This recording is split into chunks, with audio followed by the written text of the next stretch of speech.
It's a beautiful day today. I hope you guys all had the chance to enjoy it, and I'm glad you've decided to come back and spend some of it with me this evening and all of us to worship together, be edified together.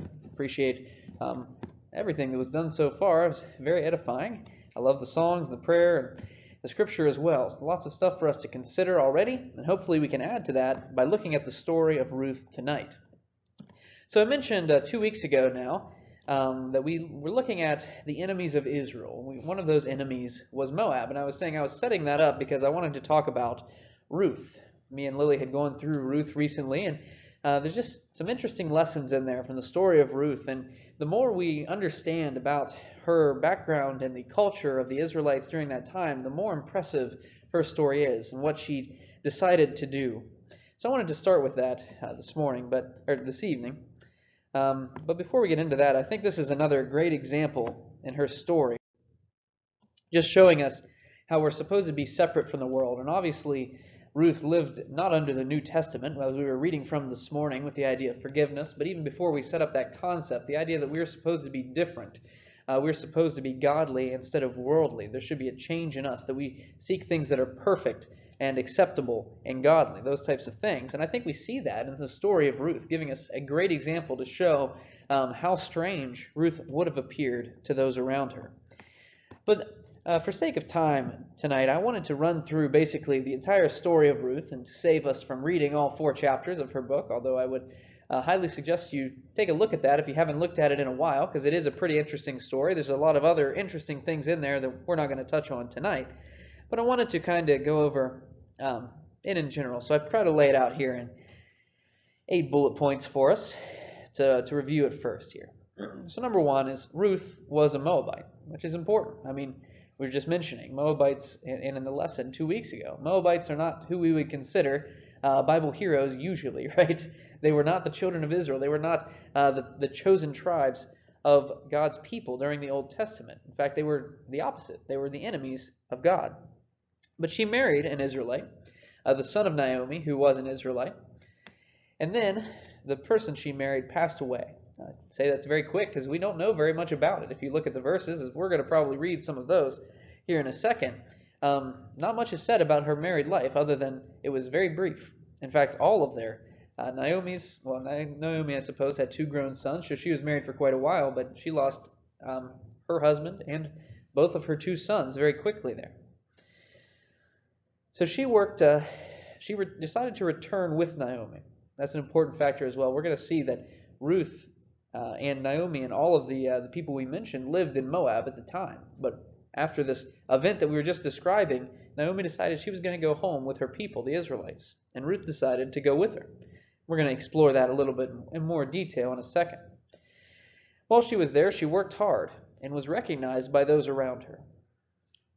In addition to that, she followed the laws and customs of the Israelites. This is an important factor. She wouldn't have been raised as an Israelite, raised in the worship of the god of Moab, most likely. And she was rewarded with prosperity during her time and also during all time because she's included in the lineage of Jesus. To show how that works, I've kind of included that on the right-hand side of your screen there. See that Ruth, or Boaz, her husband, they gave birth to Obed, and Obed to Jesse, and Jesse to King David, as we read about coming up in the Old Testament if we continue to look at it chronologically. But we're probably pretty familiar with David, right? Although we may not have heard too much about Obed, and we might know Jesse if we've studied our Bibles pretty well. But those all come down from the descendants of Ruth, a Moabite woman. But Ruth was a godly woman, a good godly woman, even though she wasn't born as an Israelite. I think this is an important lesson. I'm not going to touch on it later, so we may as well touch on it now, is the idea that if we find ourselves in a position or being raised as not in the church today, that's no excuse for trying to become the best we can be, as we can see with Ruth. And another thing, she far exceeded those around her, as we might guess as well. It calls to my mind the stories where Jesus was saying, "I have not found such faith in all of Israel," when he talks about, I believe it was the centurion there, a Roman soldier that had great faith, even though he wouldn't necessarily be believed to have great faith, right? He wasn't raised as a Jew at that time. Ruth would have been much the same during her time. So the first thing I wanted to look at this evening was that Ruth was a Moabite. We've said it multiple times already, but let's review briefly here. The Moabites were no friends to the children of Israel. We see them coming into the picture here in Numbers chapter 25. So let's go ahead and turn back there. But we talked about how they descend from the children of Lot, Moab, literally being one of those children, and how they kind of grew away from God over time. Although Lot would have recognized God, clearly Lot was important to God as God came and rescued him, for Abraham's sake at least, out of Sodom and Gomorrah before he destroyed them. His children did not stay close to God. So let's look at Numbers chapter 25 to see what the nation of Moab did to the Israelites. Starting in verse 1, it says, "While Israel lived in Shittim, the people began to whore with the daughters of Moab, and these invited the people to sacrifice to the sacrifices of their gods. And the people ate and bowed down to their gods. So Israel yoked himself to Baal of Peor, and the anger of the Lord was kindled against Israel. And the Lord said to Moses, Take all the chiefs of the people and hang them in the sun before the Lord, that the fierce anger of the Lord may turn away from Israel. And Moses said to the judges of Israel, Each of you kill those of his men who have yoked themselves to Baal of Peor. And behold, one of the people of Israel came and brought a Midianite woman to his family, and in the sight of Moses, and in the sight of the whole congregation of the people of Israel. And while they were weeping in the entrance of the tent of meeting, when Phinehas the son of Eleazar, the son of Aaron, the priest, saw it, he rose and left the congregation, and took a spear in his hand, and went after the man of Israel in the chamber, and pierced both of them, the man of Israel and the woman, through her belly. Thus the plague on the people of Israel was stopped. Nevertheless, those who died by this plague were 24,000. So we can see the Moab turned away the people of Israel during this time. And because of a very interesting reason, right?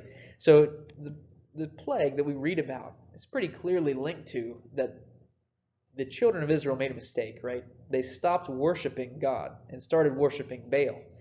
But it says why they did this is because they were yoking themselves basically to the daughters of Moab, which is interesting because that's who Ruth was, right? She would have been a daughter of Moab. And that's who the very act pretty much that got these people into trouble. So that kind of sets the tone for where I want to go with this, but let's build it out a little bit more. In addition to that, at the beginning of the book of Ruth, it mentions that this story is from the time of the Judges. And let's look at something that happened in the Judges, Judges chapter 3, verses 12 through 30. This is the story of Ehud. It says, The people of Israel again did what was evil in the sight of the Lord, and the Lord strengthened Eglon, the king of Moab, against Israel. So this is after, we just looked at Numbers. Numbers is when the children of Israel are going to Canaan, going to the promised land. They had not yet acquired it. They were just a nomadic people who were wandering back and forth, and they encountered Moab this time. But now, in Judges, they have taken the land. That happened in the book of Joshua, right, chronologically. They have taken over the land of Canaan. They are now a nation with a land. So let's continue on here.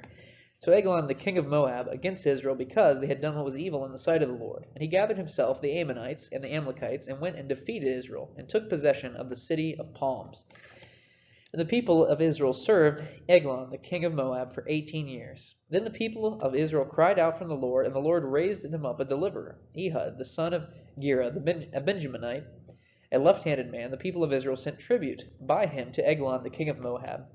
And Ehud made himself a sword of 2 edges, a cubit in length, that he bound it to his right thigh under his clothes, and he presented the tribute to Eglon, the king of Moab. Now Eglon was a very fat man.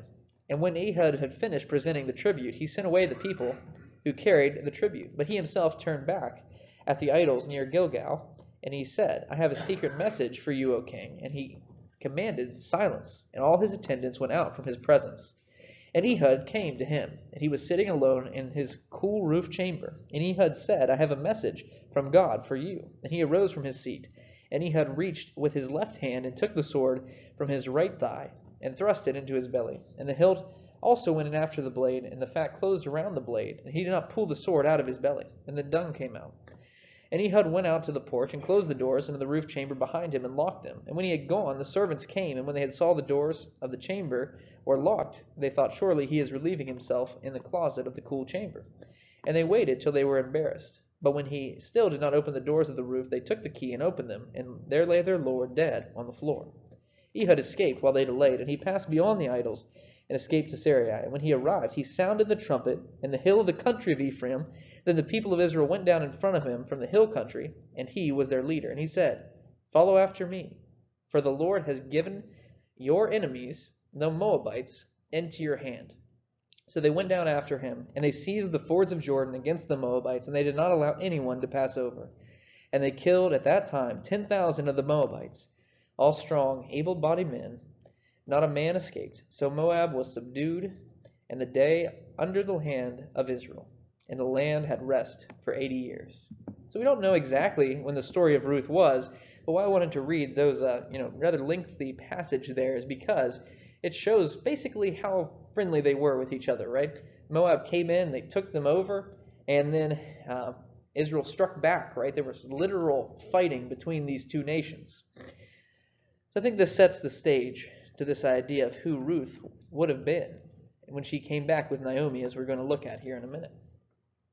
So Ruth probably would have been raised to worship Chemosh, which is the god of the Moabites that we were talking about 2 weeks ago, not the true God. In addition, something that I thought was interesting is it has been suggested that the marriages of Mahlon and Chilion would not have been forbidden under the early Mosaic law, which is said in Deuteronomy chapter 7, which I found interesting because I was going to go through and kind of talk about what were these people doing. That was the question I had when I started studying for these lessons. So why were the children of Israel marrying Moabites at all?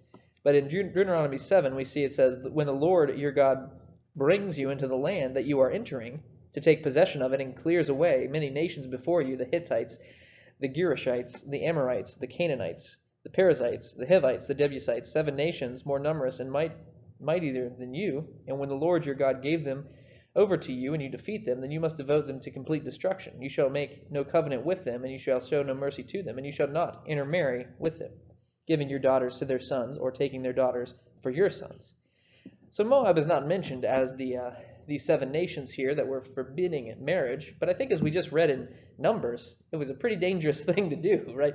At that point, at least, it led to at least the death of one couple, and likely many more with the plague that is mentioned there, right? So I don't think this would have been a highly appreciated thing, even if it wasn't perhaps illegal by this verse in Scripture.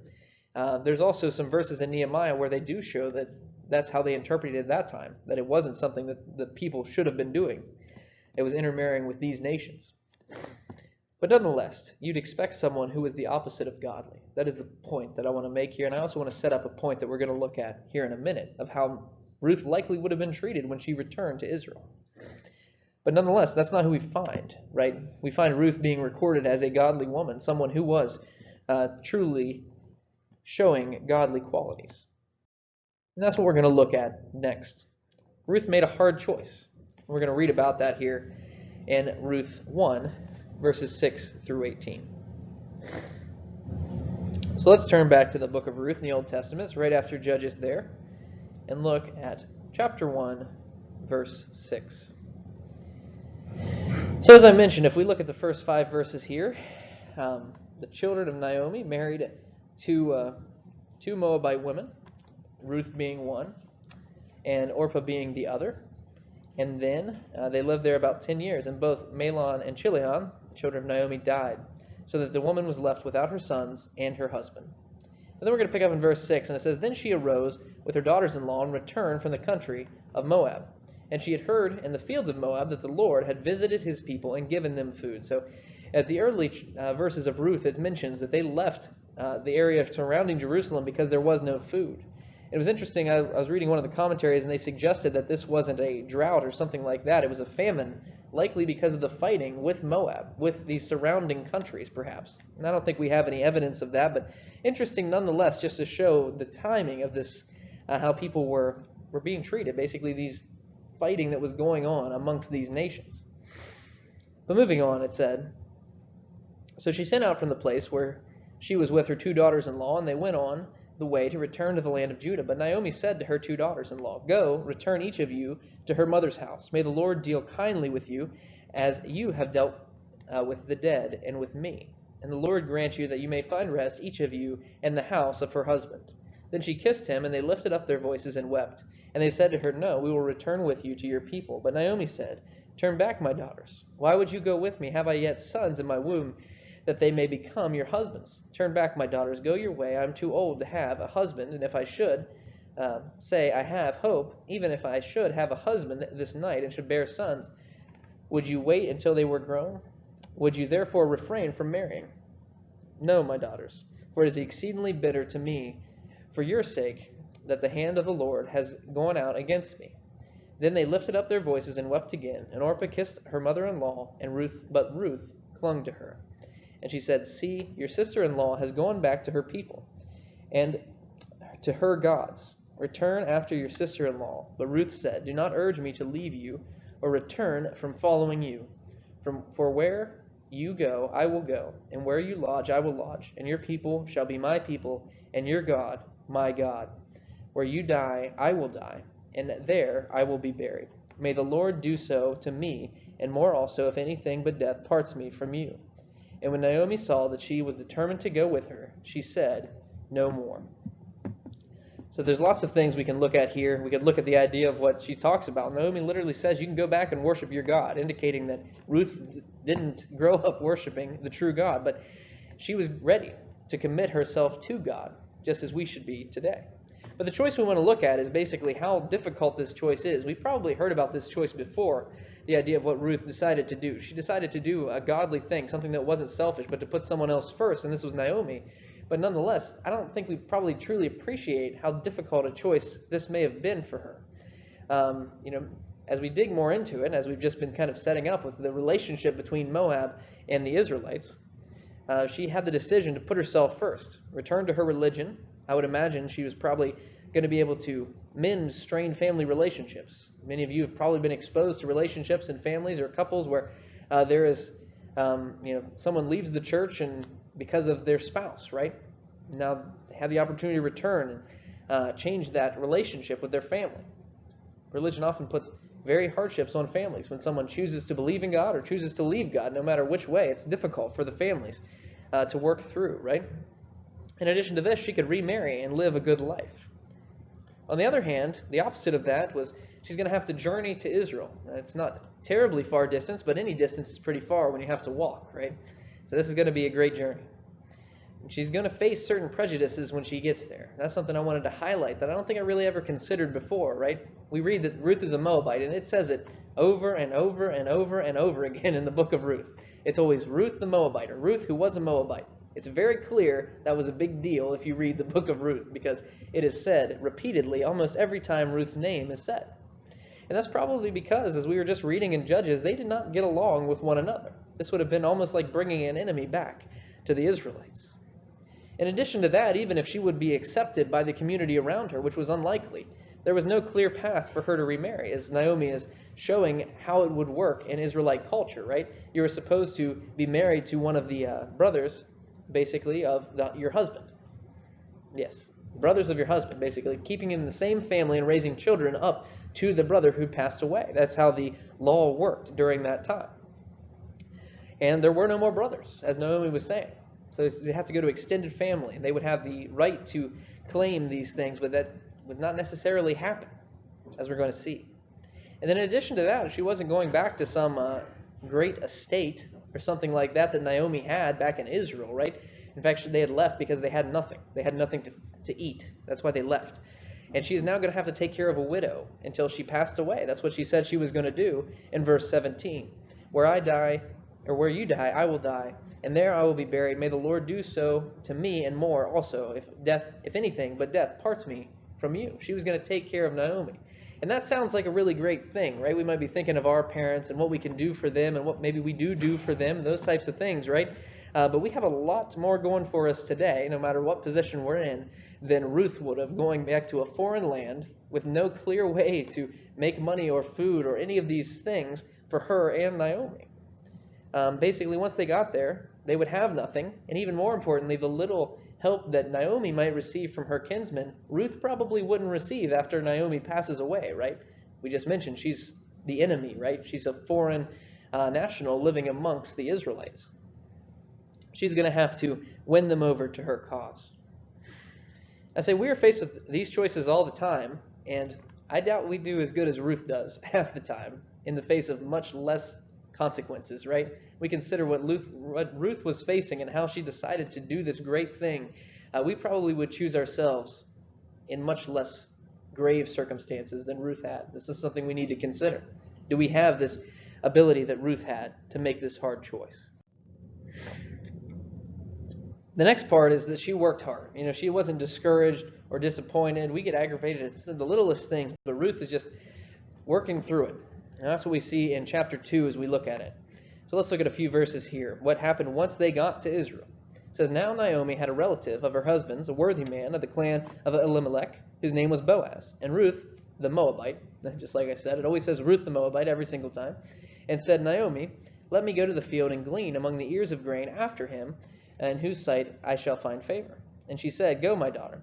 And she set out and went and gleaned in the fields after the reapers, and she happened to come to the part of the field belonging to Boaz, who was of the clan of Elimelech. Elimelech was the husband of Naomi, who had passed away. And behold, Boaz came from Bethlehem, and he said to the reapers, The Lord be with you. And they answered, The Lord bless you. So we can see what Ruth was doing. I want to pause here for a second, but this idea that she was basically walking behind the people who were picking the grain to pick up the scraps, because that's the life that she decided to come back to, right? No clear method to food. There was no one picking the food and then giving it to her. She was just coming behind to see if they dropped anything or missed anything as they went through the first time. This was the life she chose. But let's continue on here. It says, Then Boaz said to the young men who was in charge of the reapers, Whose young woman is this? And the servant who was in charge of the reapers answered, She is the young Moabite woman who came back with Naomi from the country of Moab. And she said, Please let me glean and gather among the sheaves after the reapers. So she came, and she has continued till early morning until now, except for a short rest. So we can see here this is hard work, right? It says Boaz came, I think it says a little bit later in the day. She's been working all day with just a short rest. And continuing down, let's look at verses 17 and 18. It says, So she gleaned the field until the evening, and then she beat out what she had gleaned, and it was about an ephah of barley. And I don't know how much an ephah is. I probably should have looked that up for you. But nonetheless, what I wanted to point out here is that she worked the entire day and then went to beat out the barley, which is probably a difficult work as well, right? I worked all afternoon, and I'm pretty beat right now. So I can't imagine if I were walking through the fields of barley and it gets dark and I decide I'm going to go to the mill and beat all this out that I've picked up from the ground all day. And after she took it up, she went into the city, and her mother-in-law saw what she had gleaned. And she also brought out and gave her the food that she had left over after being satisfied. Let's also skip down to verse 23 and says, So she kept close to the young woman of Boaz, gleaning until the end of the barley and wheat harvest, and she lived with her mother-in-law. So this wasn't one day. This was an entire season of harvesting. She was out there working hard to bring in a little bit of food. And as I mentioned, this is the life she chose. Being a widow was going to be hard. And we can read this here in Ruth chapter 1, verses 19 through 21. So once they return, we're going back in time a little bit. They're just getting back now. And it says, So the two of them went on until they came to Bethlehem. And when they came to Bethlehem, the whole town was stirred because of them. And the women said, Is this Naomi? And she said to them, Do not call me Naomi, call me Mara. For the Almighty has dealt very bitterly with me. And I went away full, and the Lord has brought me back empty. Why call me Naomi, when the Lord has testified against me, and the Almighty has brought calamity on me?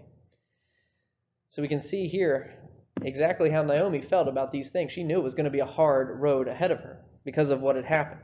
Naomi's main name, there's a little bit of kind of meaning here that we don't quite get if we just read the chapters here, but it says Naomi's name meant pleasantness. That's what it means. That's what she's talking about when she says, change my name to bitter, which is what Mara means. Change my name from pleasantness to bitter because of what has happened to me. But even though Naomi was struggling, I think you can see here, she was having a very difficult time with how she's speaking. Ruth continued forward through the difficulty and was recognized. And that's what we can see if we jump back over to chapter 2, how Ruth was handling it once they got back.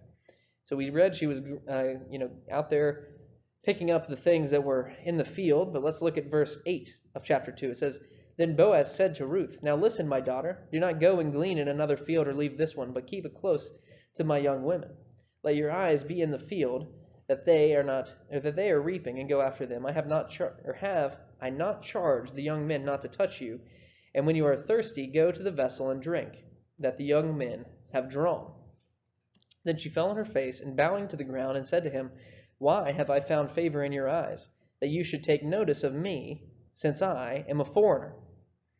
But Boaz answered her, All that you have done for your mother-in-law since the death of your husband has been fully told to me, and how you left your father and mother and your native land and came to a people that you did not know before. The Lord repay you for what you have done, and a full reward be given to you by the Lord, the God of Israel, under whose wings that you have come to take refuge. So we can see here there was hard work being done. It had been told to Boaz. We get a glimpse of it, right? I think we get a glimpse of how Naomi was handling everything. It was pretty difficult for her, right? Ruth is right there taking care of her. And Boaz becomes aware of what all she is doing. He sees her physically in the field picking up the leftovers that she may feed Naomi and herself. She didn't have to do that, as we were just saying. We really need to take this message to heart. It's very similar to what we read about in Matthew chapter 7. It's something we need to apply to ourselves. Let's look at Matthew chapter 7, verses 15 through 20. It says, Beware of the false prophets, who come to you in sheep's clothing, but inwardly are ravenous wolves. You will recognize them by their fruits. Are grapes gathered from thorn bushes, or figs from thistles? So every healthy tree bears good fruit, but the diseased tree bears bad fruit. A healthy tree cannot bear bad fruit, nor can a diseased tree bear good fruit. Every tree that does not bear good fruit is cut down and thrown into the fire. Thus you will recognize them by their fruits. And this is exactly what happened with Ruth, right? It was recognized by her fruits that she was a good, godly person, even though she wasn't raised to know God initially. And this is what we need to make sure is said about us as well. We don't need to be like the things at the beginning of these verses. Beware of false prophets who come to you in sheep's clothing, but are inwardly ravenous wolves. People who appear to be Christians who aren't. That's not who we want to be. We want to be like Ruth, who is recognized, even though it might not appear that she is a Christian. It appear that she is an Israelite because she's a Moabite. But by her works, we can tell she's definitely a godly woman, right? That's what we want people to see about us. Maybe it's great if they can see it on the outside, but the more important thing is by being recognized for our works. And our good works will be perceived by those around us, just like Ruth's were. And as we mentioned, she was rewarded. Because of her hard work and in lieu of her heritage, Ruth gained all of these things that are listed on this slide. So let's look at a few of them here. Let's turn back to Ruth. This is something we already mentioned at first there in Ruth chapter 2, verse 9, when Boaz was talking to her the first time. He says, Let your eyes be on the field where they are reaping and go after them. Have I not charged the young men not to touch you? So he had given her protection, right? I don't know what these young men were going to do, but nonetheless, they were not allowed to do it because of what Boaz had said. So she gained protection. In addition to that, she gained water. It says, When you are thirsty, go to the vessels and drink what the young men have drawn. We also see in verse 22, this is the case. And Naomi said to Ruth, her daughter-in-law, It is good, my daughter, that you go out with his young women, lest in another field you be assaulted. So we talk about that protection. We don't know exactly what's going on here. Maybe it's because she was a Moabite. I mean, maybe that's the reason we see here. We can tell that that was a big deal. They're mentioned throughout the book of Ruth, this idea, not only by her name being connected to it, but even Boaz mentioned it to her, this idea of being a stranger in a foreign land. Also, she gained a meal. We can see this in Ruth chapter 2, 14 through 16. It says, At mealtime, Boaz said to her, Come here and eat some bread, and dip your morsel in the wine. So she sat beside the reapers, and he passed to her the roasted grain, and she ate until she was satisfied, and she had some left over. And when she rose to glean, Boaz instructed his young men, saying, Let her glean even among the sheaves, and do not reproach her. And also pull out some from the bundles for her, and leave it for her to glean, and do not rebuke her. So basically he was saying, you can just be a reaper now. That's what it means by going among the sheaves. That's what the reapers would do, right? They would go into the sheaves and tear them down and throw them on the ground. That's what Ruth was picking through, looking at. Now she can just go through the sheaves as the reapers would. And in addition to that, they were dropping things behind them for her. This is what she was gaining because of what she had done. And finally, of course, the big story of Ruth here is she gained a husband from this as well. So let's read some excerpts showing that here in Ruth chapter 3, starting in verse 9. So Naomi sends Ruth to talk to Boaz when he was sleeping here, and she does exactly as Naomi instructed, and he said, "Who are you?" And she answered, "I am Ruth, your servant. Spread your wings over your servant, for you are a redeemer." And he said, "May you be blessed by the Lord, my daughter. You have made this last kindness greater than the first, in that you have not gone after the young men, whether poor or rich. And now, my daughter, do not fear. I will do all that you ask, for all my fellow townsmen know that you are a worthy woman." So we can see here why she is being rewarded. And we see that come to fruition as well. Let's go ahead and go over to chapter 4 and look at verses 9 through 10. And there it says, "Then Boaz said to the elders of all people, 'You have witnessed this day that I have bought from the hand of Naomi all that belonged to Elimelech, and all that belonged to Chilion and to Mahlon, and also Ruth the Moabite, the widow of Mahlon, I have bought to be my wife, to perpetuate the name of the dead and his inheritance, that the name of the dead may not be cut off from among his brothers, from the gate of his native place. You are a witness to this day.'" So we can see here these things, these customs may seem strange to us, but he was basically doing Ruth a favor. He was deciding that he would take her as his wife, no matter of her heritage, no matter of all these things against her, because of that she was a godly woman, because she was doing what she was supposed to do in God's eyes. And it appears that many redeemers did not fulfill this duty. That's what I'm mentioning here. It seems like this wasn't always the case that happened. Just as Naomi was saying, "Go back with your people because I can't offer you a husband." This is probably because of what we read about in Ruth chapter 3, verse 12, where we see this initially when right after Ruth and Boaz are talking there about him being a redeemer. Boaz says, "And now it is true that I am a redeemer, but yet there is another redeemer nearer than I." So it seems like that redeemer should have redeemed her, but he hadn't so far. And we see that that is the case when we go to Ruth chapter 4 and look at verses 3 through 6. Boaz goes and confronts him to see if he will redeem Ruth, and he says, then he said to the Redeemer, "Naomi, who has come back from the country of Moab, is selling the parcel of land that belonged to our relative Elimelech. So I thought I would tell you of it and say, buy it in the presence of those sitting here in my presence, in the presence of the elders of my people. If you will redeem it, redeem it. But if you will not, tell me, that I may know that there is no one besides you to redeem it, and I come after you." And he said, "I will redeem it." Then Boaz said, "The day you buy the field from the hand of Naomi, you also acquire Ruth the Moabite, the widow of the dead, in order to perpetuate the name of the dead in his inheritance." Then the Redeemer said, "I cannot redeem it for myself, lest I impair my own inheritance. Take my right of redemption yourself, for I cannot redeem it." So he appears here that he wasn't doing what he was supposed to do. He decided he wasn't going to take Ruth and redeem her. In addition to these, getting a husband, as we see that Boaz did become her husband because of this, she was also given a child. We see that in Ruth chapter 4, verses 13 through 15. It says, "So Boaz took Ruth, and she became his wife. And when he went in, the Lord gave her conception, and she bore a son. And the woman said to Naomi, 'Blessed be the Lord, who has not left you this day without a redeemer, and may his name be renowned in Israel. He shall be to you a restorer of life and a nourisher of your old age, and your daughter-in-law who loves you, who is more to you than 7 sons, has given birth to him.'" So you can see again how highly valued Ruth was. I hope people would say this about us when we get to this point as well. In addition to that, as we mentioned, she has a permanent place in the lineage of Jesus. We read about that in Ruth chapter 17. It makes it very clear, even in Ruth chapter 4, verse 17. It says, "And the woman of the neighborhood gave him a name, saying, 'A son has been born to Naomi,' and they named him Obed. And he was the father of Jesse, the father of David." So we can see here, and we can also see this in Matthew chapter 1, verses 5 and 6, how it is remembered there. To close the lesson out here, Matthew chapter 1, verses 5 through 6. The lineage of Jesus is recorded there, and it says, "Salmon, the father of Boaz, by Rahab, and Boaz, the father of Obed, by Ruth, and Obed, the father of Jesse, and Jesse, the father of David, the king." So we can see here how the women are honored here. We may not have realized that Boaz is actually the son of Rahab. Right? We read about that, another foreign woman here that was rescued and brought into the lineage of Jesus, brought into the Israelite nation. Ruth as well. They are remembered literally right there in Matthew because of their amazing work that they've done. And that's how we want to be remembered as well.